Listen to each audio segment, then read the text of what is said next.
welcome back to our channel. People are finding rare pennies in pocket change. Are you missing out on free money? In the spring of 1974, the American economy was caught in a whirlwind of transformation, struggle, and innovation. Gas prices were soaring, political tension buzzed in the background, and the U.S. Mint was facing a peculiar problem: copper prices were on the rise. The penny, once a cost-effective coin, had become a burden to produce. This pressure pushed the U.S. Mint to explore alternative materials, marking the beginning of one of the most intriguing chapters in American numismatic history. Little did anyone know that out of this turbulent time, a single 1974 1-cent coin would someday be valued between $65,000 to $135,000, capturing the imagination of collectors and historians across the globe. In a small town tucked away in the heart of Ohio, a retired postal worker named Clarence Montgomery had a quiet but passionate obsession with coins. He had started collecting them during his younger days, but retirement had given him the time to delve deeper. His children had grown up and moved out, his wife, Elaine, enjoyed gardening, and Clarence found joy in sifting through change, attending coin shows, and reading numismatic journals late into the night. It was during one of his routine weekly visits to the bank, where he exchanged a $100 bill for 10 rolls of pennies, that his destiny intertwined with the extraordinary. Clarence brought the rolls home, as he always did, setting up his magnifying glass, digital scale, and reference book beside a warm cup of tea. It was meditative work, scanning each penny for doubling, die cracks, off-centers, or anything that seemed off. Most rolls contained nothing special, just the usual ware of commerce. But as he cracked open the 7th roll and dumped its contents onto the table, one coin immediately caught his attention. It was a 1974 1-cent coin, but it shimmered oddly under the lamp. Not like the warm tone of copper, but something subtly different. He picked it up, weighed it, and was stunned to see it was lighter than the standard 3.11 grams. Clarence's heart pounded as he cross-referenced it in his guidebooks. The U.S. Mint had struck over 4 billion 1-cent coins in 1974, most of them in copper. However, during this period, due to the increasing cost of copper, the Mint experimented with striking pennies on alternative materials such as aluminum. Most of those test strikes were meant for internal review and were never circulated. In fact, nearly all were recalled and destroyed. But what if, just what if, one had slipped through the cracks? He kept his discovery quiet, cautiously emailing images and data to trusted coin collectors and experts. One of them, Dr. Emily Carson, a professor of numismatics at a regional university, responded with intense interest. She examined the photos and data, and requested to examine the coin in person. After some deliberation, Clarence agreed. When Dr. Carson held the coin in her gloved hands, she knew immediately they were dealing with something that defied routine explanation. It wasn't quite aluminum, not quite copper. The edges were sharply struck, the devices unusually clean, and the composition didn't match anything on record. A metallurgical analysis later revealed it was struck on a foreign planchet, one not typically used in U.S. coinage. The combination of date, metal, weight, and striking quality suggested it was a mint error of rare caliber, likely created during the U.S. Mint's experimental phase in 1974. News traveled fast. Word of Clarence's find made its way through coin forums, social media groups, and even local news. The coin became affectionately known as the Montgomery cent. Collectors debated its origins, historians speculated about its survival, and numismatists marveled at its perfect storm of rarity, history, and mystery. Then came the offers. A private collector from New York offered $65,000, hoping to quietly acquire the piece and tuck it away in a private vault. A second collector from Texas upped the ante to $90,000, adding that he would donate it to a museum upon his death. Then a bidding war emerged between two prominent numismatic auction houses. By the time the dust settled, the final offer on the table was an astonishing $135,000, contingent on in-person verification and authentication. Clarence, still stunned by how a single penny had caused such a storm, decided to accept. The auction was held at a major numismatic event in Chicago, where the Montgomery cent was presented in a glass case, surrounded by velvet ropes and guarded like a crown jewel. It was authenticated, graded, and encapsulated, and then auctioned off to a standing ovation. The final sale price of $135,000 was met with gasps and applause, but the story didn't end there. The coin's sale reignited interest in 1974 pennies. Collectors across the nation began inspecting their change, buying rolls from banks, and discussing the mysterious circumstances under which transitional errors and experimental coins might have made their way into the public's hands. Some coins were rediscovered, others newly questioned, but none matched the Montgomery cent's combination of mystery, rarity, and confirmed authenticity. Clarence used the proceeds to pay off his home, donate to his grandchildren's college funds, and even funded a local scholarship for students pursuing history or museum studies. He remained humble, continuing to sort through penny rolls every week, not for the money, but for the joy of it. For Clarence, it wasn't about the fortune. It was about the story, the connection to a moment in history, and the thrill of finding a treasure where no one expected. Today, the Montgomery cent rests in the Smithsonian Institution's coin collection, displayed alongside other legendary American coins. A small plaque tells the story of a retired postal worker with an eye for the extraordinary, and a penny that defied the odds. Visitors gaze at it, some with understanding, others with curiosity, and a few with inspiration. The 1974 1-cent coin, though born in a time of economic uncertainty and political unrest, lives on as a symbol of how the smallest objects can carry the greatest value. Not just in dollars, but in stories, dreams, and the enduring spirit of discovery. And in small towns across America, collectors like Clarence continue to chase the magic of pennies, never knowing when history will once again slip quietly into their hands. There are certain stories that begin not with a grand gesture or earth-shaking event, but with a quiet moment, a forgotten drawer, a dusty jar, or a childhood box tucked away in an attic. This story starts in just such a place, an old, two-story home in North Carolina, where a young woman named Melissa Campbell found herself cleaning out her late grandfather's belongings on a rainy Saturday morning. The air was thick with the scent of wood polish and memory, and in a shoebox buried beneath stacks of National Geographic magazines was a jar of pennies that would change her life. Melissa was not a coin collector. She was a schoolteacher, methodical and practical. She loved poetry, her rescue cat named Socks, and her morning coffee. Coins, to her, were just things that clinked in her purse or ended up in the car's cup holder. But there was something sentimental about the jar. Her grandfather, a retired railroad worker, had saved his change every day for over 40 years. She remembered the way he'd empty his pockets at the end of the day and drop coins into the jar with a rhythmic clink, as if marking time itself. It felt wrong to throw them out or hand them off without a glance. So she sat down with a cup of tea and began sorting through them. She made small piles by decade, then year. As she worked her way through the jar, she noticed a particularly shiny penny from 1987. It gleamed despite the years, its surfaces unusually reflective. Curious, she set it aside. It wasn't until a few days later, while browsing YouTube videos on rare coins just to pass time, that she saw something that made her heart race. A video on error coins from the 1980s flashed an image of a 1987 Lincoln cent with a strikingly similar look. She paused, replayed, stared. Her penny had the same deep mirrors, the same frosty devices.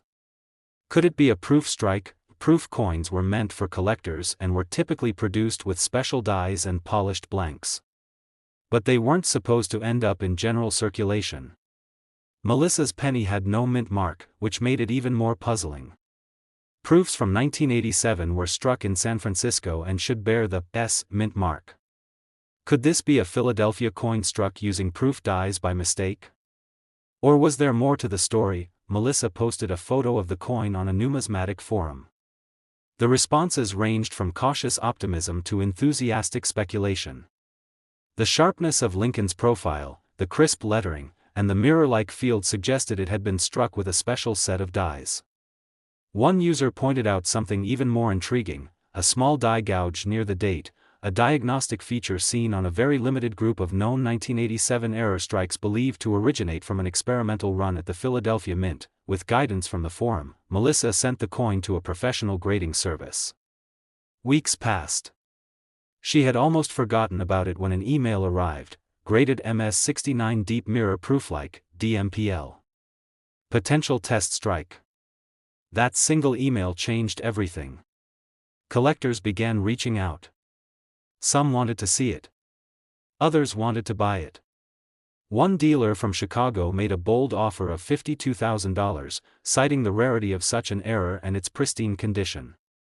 Another collector, a known Lincoln cent enthusiast from Arizona, countered with $87,000, stating that coins with a verified history of experimental strikes often appreciated significantly over time. Then the real surprise came when a renowned numismatic investor from Los Angeles flew in to see the coin in person. He examined it under magnification, compared it with archived images of mint test strikes, and offered $114,000 for the coin on the spot. He believed it was one of fewer than 10 known examples of a 1987 Philadelphia Lincoln cent struck with proof dies, possibly a mint employee test or an accidental early strike during die preparation. Melissa, stunned, took a few days to decide. In the end, she sold the coin, not just for the money, but because she felt the story had grown bigger than herself. The buyer assured her the coin would go on tour with a special Lincoln cent exhibition, and eventually be housed in a public collection. The story of the 1987 1-cent penny, once lost in a forgotten jar, gained national attention. Articles were written, videos made, and Melissa even appeared on a coin podcast to tell her tale. What captivated people wasn't just the rarity of the coin, but the serendipity, the idea that something so valuable could lie hidden in an attic for decades, waiting to be found. Today, that penny is encased in bulletproof glass, carefully temperature-controlled, and accompanied by a small plaque that reads, 1987 Lincoln Cent, Experimental Strike, discovered by Melissa Campbell, 2024. Melissa returned to her classroom, her life changed in subtle but meaningful ways. Her students, once indifferent to American history, now asked questions about coins, the mint, and even inflation.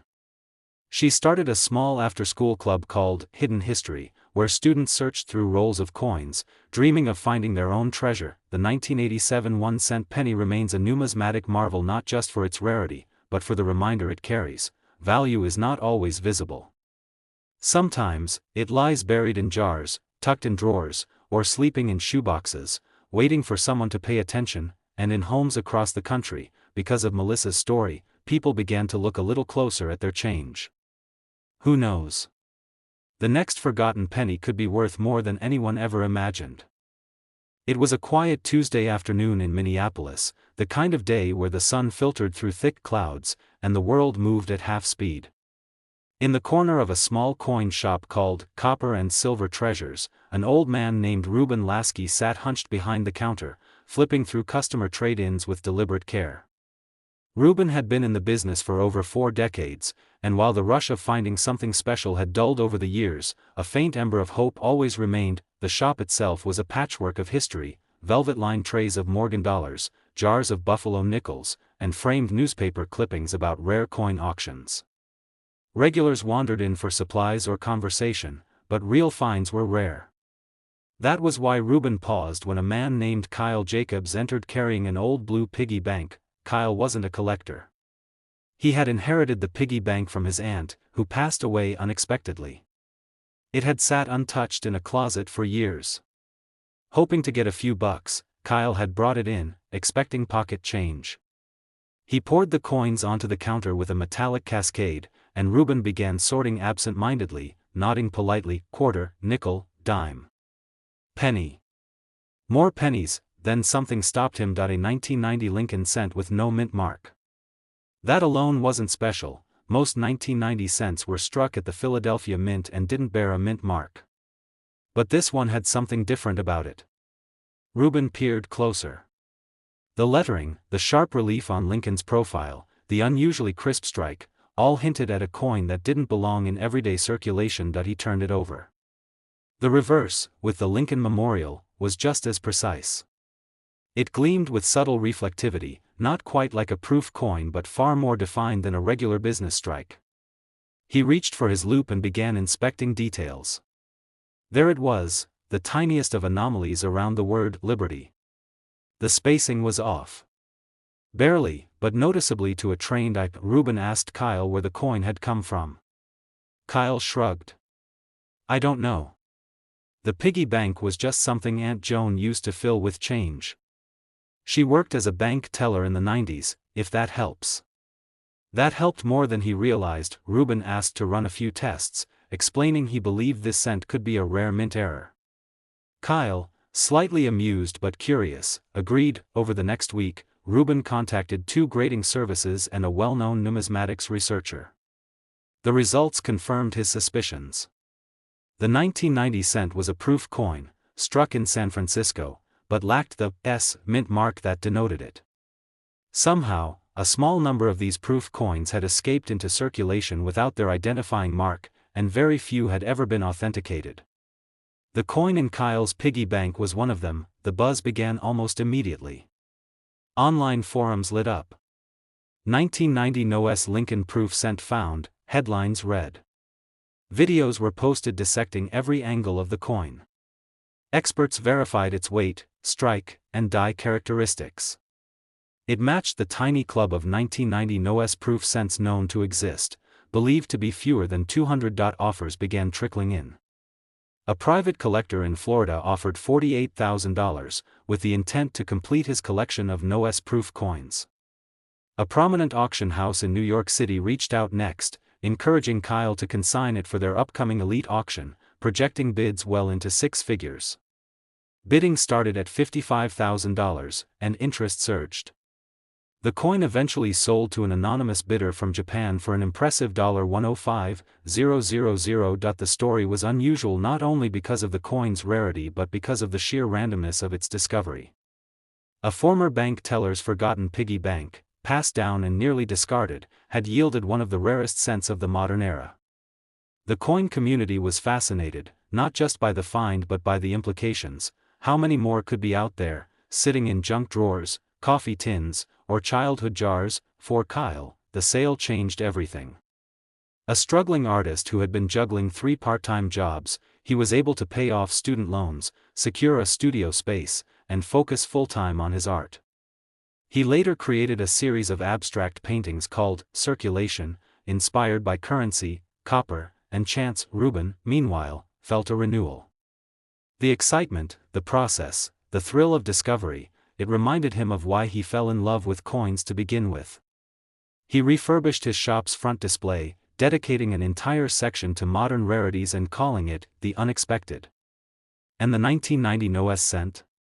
It now resides in a high-security display in Tokyo, flanked by informational panels that tell the tale of how one coin, overlooked for decades, became a national treasure. More than just a penny, it became a symbol of how value often hides in plain sight, how history can live in pocket change, and how, sometimes, the most extraordinary finds come from the most ordinary places, because when it comes to coins, every cent has a story. And this one, buried in a piggy bank, forgotten by time, became a legend.